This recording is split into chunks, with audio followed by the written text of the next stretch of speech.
KBR news కి స్వాగతం. ఇక్కడ నేను చెప్పినట్టుగా కొన్ని కేసులు ఉన్నాయి, మీ మీద ఉన్నాయి. కేసులు పెట్టిన వాళ్ళు మీరు ఒకసారి లేండి.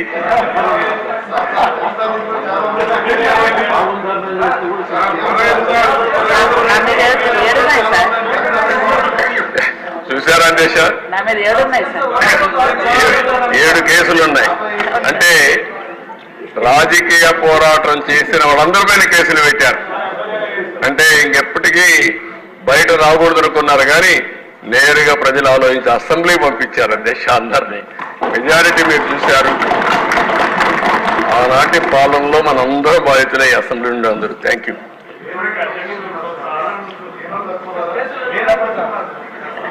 నెక్స్ట్ మీ ఇంట్లో నారాయణ గారు చెప్పినట్టు ఇది నేను చెప్పింది వాళ్ళ పేర్లే ఎక్కువ టైం అవుతుంది చెప్పలేకపోయాను, కానీ ఇంట్లో ఉంటే మన పెళ్ళిళ్ళు పిలిచేవాళ్ళం కుటుంబ సమేతంగా రమ్మని. ఇప్పుడు కుటుంబ పరివారం అందరిపైన కేసులు పెట్టారు. సపరివారం అందరి మీద ఒకరిద్దరు కాకుండా అందరిపైన కేసులు.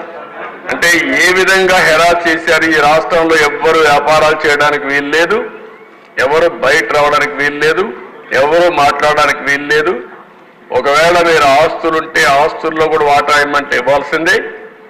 ఇలాంటి భయంకరమైన పరిస్థితులు. నారాయణ గారు అయితే కూతుర్లు పెట్టారు, వాళ్ళ మిస్సెస్ పేరు పెట్టారు, అందరినీ వదిలిపెట్టలేదు. లేని వాళ్ళు చాలా మంది తక్కువ ఉన్నారు. ఇక్కడ 20 కేసులు ఉన్నాయి. అల్లుణ్ణి, కూతుర్ని, భార్యని అందరినీ సిబిసిఐడి తీసుకొచ్చి ఎక్కడికక్కడ ఎంక్వైరీ మీద ఎంక్వైరీ ఎన్ని చేయాలని చేసే పరిస్థితికి వచ్చారు. ఇప్పుడే ఒక చంద్రమోహన్ రెడ్డి గారు చెప్తున్నారు, కేసులు లేని వాళ్ళు పుణ్యాత్ములు, వాళ్ళకు బోనస్ అది ఎవరున్నారు పైకి లేవని ఒకసారి చూపించడానికి. కేసులు లేని వాళ్ళు అదృష్టవంతుల వాళ్ళు. చూసారా దేశ కేసులు లేని వాళ్ళు వీళ్ళు మాత్రం మెజారిటీ బాధితులు. Okay, thank you.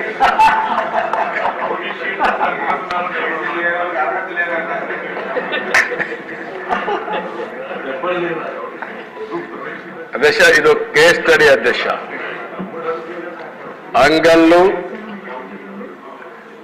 ఇది తంబలపల్లి నియోజకవర్గం, పొంగునూరు 2. ఇది ఒక కేస్ స్టడీ.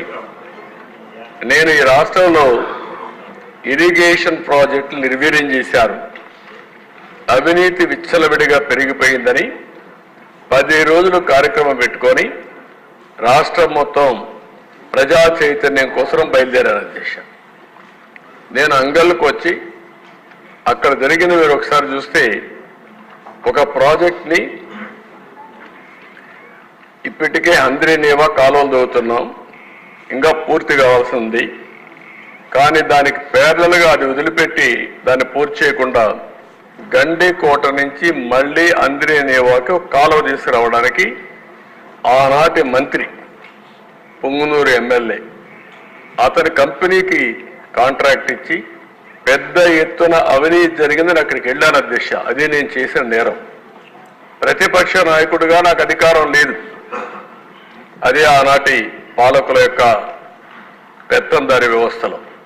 నేను అక్కడికి వెళితే అంగళ్ళలో నేను వస్తా ఉంటే కర్రలు రాళ్లు పెట్టుకొని నన్ను అడ్డగించి నా మీద దాడి చేసి నా మీదనే కేసులు పెట్టారు. అధ్యక్ష నా ఒక్కరి మీద కాదు అధ్యక్ష, అక్కడ 6 కేసులు మీరు ఒకసారి చూస్తే, అంగళ్ళు సంఘటనలు 6, పొంగునూరు సంఘటనలు 7, మొత్తం రిజిస్టర్ చేసిన కేసుల్లో 286 మంది నిందితులు చూపించి అదర్స్ అనే పేరు పెట్టి 490 మంది అదనంగా కేసులు చేర్చారు. దిశ ఒక పెద్ద విచిత్రమైన పరిస్థితి. ఒక కేసు పెడతారు, 10 మంది ఎఫ్ఐఆర్ వేస్తారు, ఒక 5 మందిని వేస్తారు, అదర్స్ అంటారు.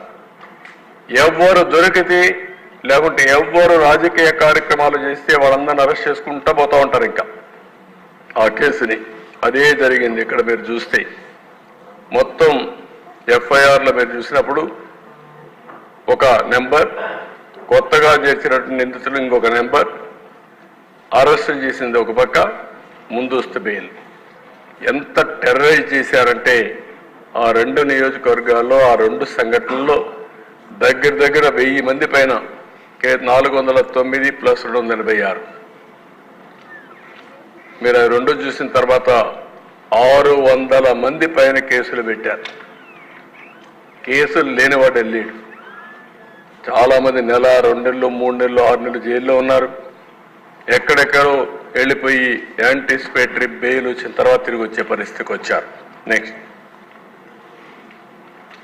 అధ్యక్ష, ఒక పక్క రాజకీయ నాయకులు, రాజకీయ పార్టీ కార్యకర్తల పైన, ఇంకొక పక్కన చూస్తే కరోనా సమయంలో మాస్క్ అడిగిన సుధాకర్ మంచి డాక్టర్ ఏ విధంగా చేశారో మీరు చూస్తున్నారు.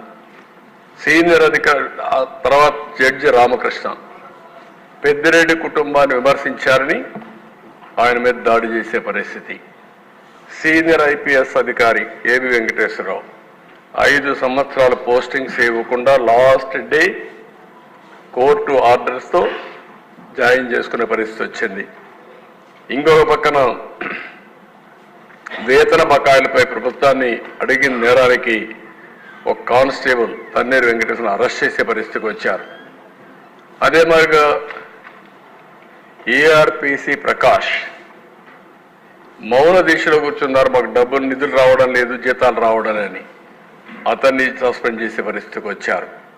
డిసిసిబి అసిస్టెంట్ మేనేజర్ మాధవి సీఎంను ప్రశ్నించిందనే అజంతో ఆ అమ్మాయిని సస్పెండ్ చేసే పరిస్థితికి వచ్చారు. సిపిఎస్కి వ్యతిరేకంగా చేపట్టిన ఆందోళనలో దిశ 4000 మంది పైన కేసులు పెట్టారు. నేను వాళ్ళకందరికీ హామీ ఇస్తున్నా, తప్పకుండా సమీక్ష చేస్తాం, ఆ కేసులు తీసేస్తాం. చదువు చెప్పే టీచర్ల పైన కేసులు పెట్టడం ఇది భయంకరమైన వాతావరణం. ఆ రోజు ప్రభుత్వాన్ని మీరు ఒకసారి చూస్తే అధ్యక్ష, టీచర్లు బ్రాందీ షాపుల దగ్గర కరోనా సమయంలో కాపలా పెట్టే పరిస్థితికి వచ్చారు. ఇవి టాయిలెట్లు కడిగేదానికి సూపర్వైజ్ చేయించడం, ఫోటోలు తీయించడం, ఇవన్నీ చేసే పరిస్థితికి వచ్చారు. నెక్స్ట్ అధ్యక్ష, న్యాయ వ్యవస్థ నేను ఎక్కువ మాట్లాడడం లేదు. ప్రభుత్వ అప్రజాస్వామ్య విధానాలపైన న్యాయమూర్తులు కూడా వాళ్ళ డ్యూటీ వాళ్ళు చేస్తే వాళ్ళపై కూడా అసభ్యకరమైన పోస్టింగ్స్ పెట్టారు.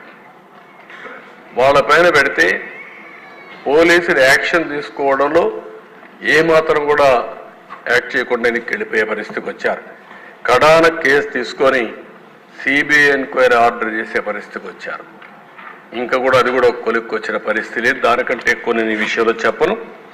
ఆనాటి ప్రభుత్వ పాలన కడాన న్యాయ వ్యవస్థను కూడా వదిలిపెట్టే పరిస్థితులు లేరు.